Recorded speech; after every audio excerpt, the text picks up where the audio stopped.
Good day, this is Professor Will, CBMD PhD. Today's Friday, October 29th, 2021. It is 1:54 and 41 seconds, AM Eastern Standard Time. Today's research, biomarkers. So let's hop to it here. Computer scientists develop method for identifying disease biomarkers with high accuracy. Date October 28, 2021.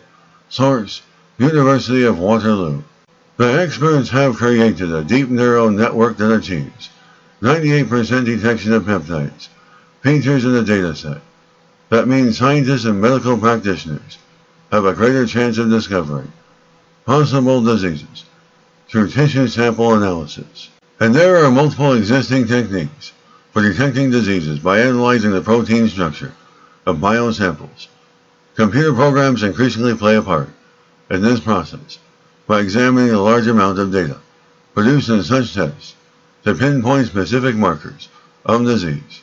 But existing programs are often inaccurate or can be limited by human error in their underlying functions.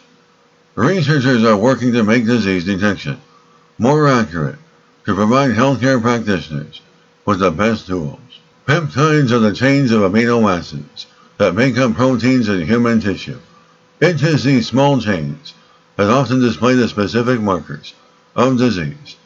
Having better testing means it will be possible to detect diseases earlier and with greater accuracy. It is a form of machine learning or artificial intelligence that was trained on an enormous database of existing sequences from biosamples.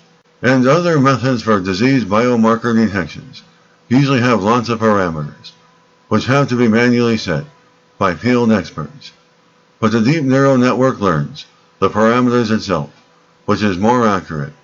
It makes the disease biomarker discovery approach automated.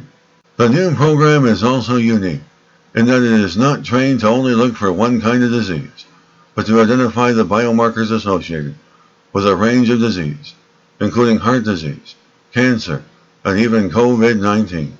It is applicable for any kind of disease biomarker discovery, and because it is essentially a pattern recognition model, it can be used for detection of any small objects within a large amount of data. There are so many applications for medicine and science. It is exciting to see the possibilities opening up through this research and how it can help people.